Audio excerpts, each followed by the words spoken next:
یہ سجدہ پورا کرنے کے بعد پھر انسان اللہ اکبر کہتا ہوا اٹھ کر جو ہے وہ بیٹھے گا، اور یہ بیٹھنا دو سجدوں کے درمیان ہوتا ہے۔ رسول اللہ صلی اللہ علیہ وسلم سے اس بیٹھنے میں دو طریقے ثابت ہیں، دو طرح جو ہے وہ بیٹھ سکتا ہے۔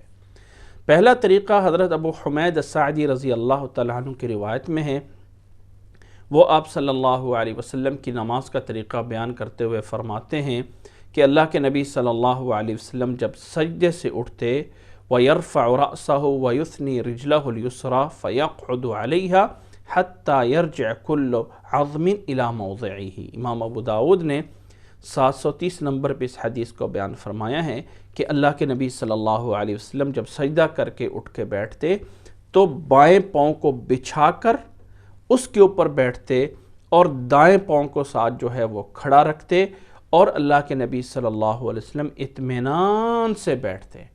ایسا نہیں ہے کہ سجدے سے اٹھے اور پوری طرح بیٹھنے سے پہلے دوسرے سجدے میں چلے گئے، نہیں، یہاں تک کہ پورے جوڑ کی ہڈیاں اپنی اپنی جگہ پہ ٹھہر جاتی، اس طرح کر کے اطمینان سے بیٹھتے۔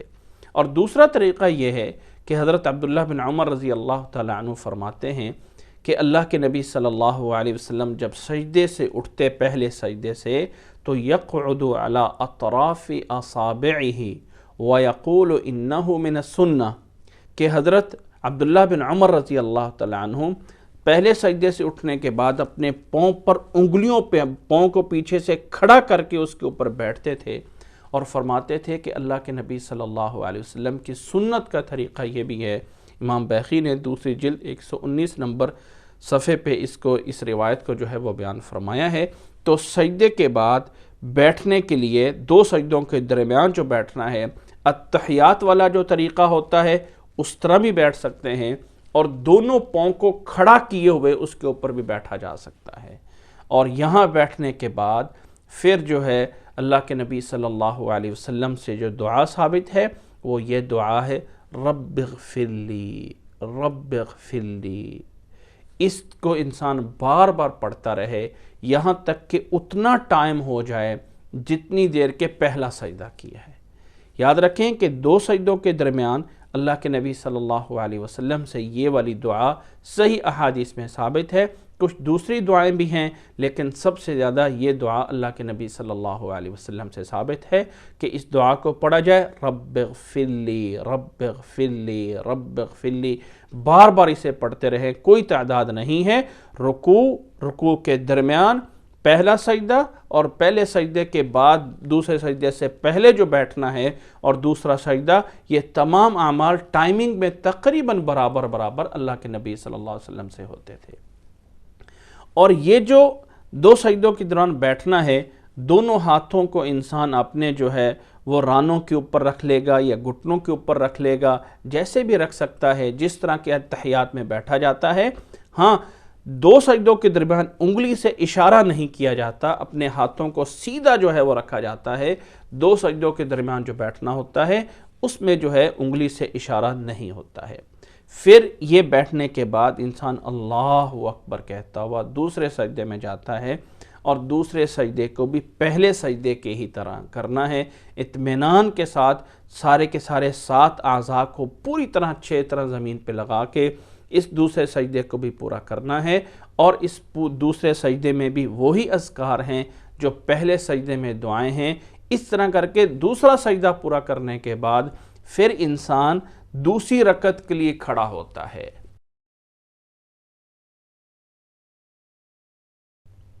نماز کے مسائل میں اس بات کا بھی جان لینا ضروری ہے کہ اللہ تعالیٰ نے مرد اور عورت کو پیدا فرمایا ہے، اور اللہ تعالیٰ نے مرد اور عورت کو تمام احکامات برابر کے دیے ہیں عبادت کرنے میں، سوائے اس کے کہ جہاں اللہ یا اللہ کے رسول نے خود فرق کیا ہو۔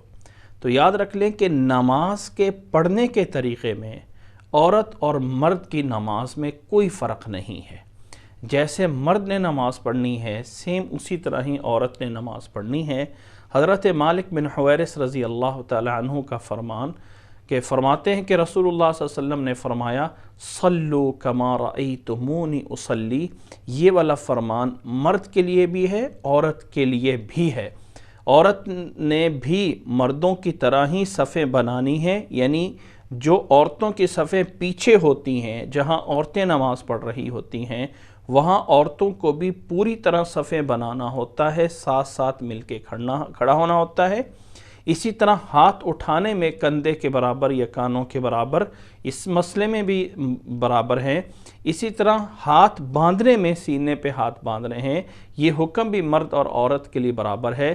اسی طرح رکوع میں جانا اور سجدہ کرنا، ان تمام مسائل میں عورتیں جو ہیں وہ برابر ہیں۔ ایسا نہیں ہے کہ عورت جو ہے وہ نماز میں اور خاص طور پہ سجدے میں اپنے آپ کو زمین پہ بالکل جو ہے وہ بچھا لے گی، اور یہ گویا کہ کہا جاتا ہے کہ پردے کے زیادہ قریب ہے۔ یاد رکھ لیں کہ اللہ کے نبی صلی اللہ علیہ وسلم کی جو سنت ہے، آپ صلی اللہ علیہ وسلم کا جو طریقہ ہے، اصل نجات اسی میں ہے۔ اس لیے سجدہ مرد اور عورت کا سیم ہے، اس میں کوئی فرق نہیں ہے۔ یہ ہے اللہ کے نبی صلی اللہ علیہ وسلم کی طرف سے جو طریقہ بیان ہوا ہے۔ اس طرح کر کے دوسرا سجدہ پورا کرنے کے بعد پھر انسان دوسری رکعت کے لیے کھڑا ہوتا ہے۔ تو جو دوسری رکعت کے لیے کھڑا ہونا ہے، اس کا طریقہ اللہ کے نبی صلی اللہ علیہ وسلم سے کچھ اس طرح ہے کہ آپ صلی اللہ علیہ وسلم دوسرا سجدہ کرنے کے بعد پہلے سیدھا ہو کر جو ہے وہ بیٹھتے اور پھر کھڑے ہوتے دوسری رکعت کے لیے۔ اس بیٹھنے کا نام جو ہے وہ جلسہ استراحت ہے۔ حضرت مالک بن حویرث رضی اللہ تعالی عنہ اللہ کے نبی صلی اللہ علیہ وسلم سے بیان فرماتے ہیں کہ انہ رأى النبی صلی اللہ علیہ وسلم یصلی فإذا كان في وتر من صلاته لم ينهض حتى يستوي قاعدا۔ امام بخاری رحمہ اللہ نے اس حدیث کو 823 نمبر پہ بیان فرمایا ہے کہ اللہ کے نبی صلی اللہ علیہ وسلم دوسرے سجدے سے جب اٹھتے تھے قیام میں جانے کے لیے، دوسری رکعت کے لیے، یا تیسری رکعت پوری کر کے چوتھی رکعت کے لیے اٹھتے تھے، تو جب آپ صلی اللہ علیہ وسلم نے سیدھا اٹھنا ہوتا تھا تو پہلے بیٹھتے، صحیح طرح بیٹھ کر پھر اٹھنا ہوتا ہے۔ تو سجدے سے اٹھتے وقت اللہ اکبر کہنا ہے، سیدھا بیٹھ جانا ہے اور پھر اٹھنا ہے آگے دوسری رکعت کے لیے۔ اور یہاں جو دوسری رکعت کے لیے اٹھنا ہے، یہ بغیر تکبیر کہے ہوئے سیدھا جو ہے وہ اٹھنا ہے۔ اور اس اٹھنے میں اللہ کے نبی صلی اللہ علیہ وسلم سے جو حدیث میں عمل موجود ہے کہ آپ صلی اللہ علیہ وسلم جب قیام کے لیے اٹھتے تو اپنے ان ہاتھوں کو مٹھیاں بند کر کے اس طرح زمین پہ لگاتے، اور مٹھیاں بند کرنے کے بعد زمین پہ لگانے کے بعد پھر اللہ کے نبی صلی اللہ علیہ وسلم جو ہے اٹھتے تھے۔ آپ صلی اللہ علیہ وسلم کی سنت ہے، اگر کوئی انسان اللہ کے نبی صلی اللہ علیہ وسلم کی نماز کو پڑھنا چاہتا ہے تو اسی طرح پڑھے گا۔ اب سجدے کے لیے جب آئے تھے تو پہلے ہاتھ رکھے گئے تھے، بعد میں گھٹنے رکھے گئے تھے۔ اب جب اٹھنا ہے تو پہلے گھٹنوں کو اٹھانا ہے اور بعد میں ہاتھوں کو جو ہے وہ اٹھانا ہے۔ یہ ہے اللہ کے نبی صلی اللہ علیہ وسلم سے صحیح سنت میں جو عمل ثابت ہیں وہ یہ ہے۔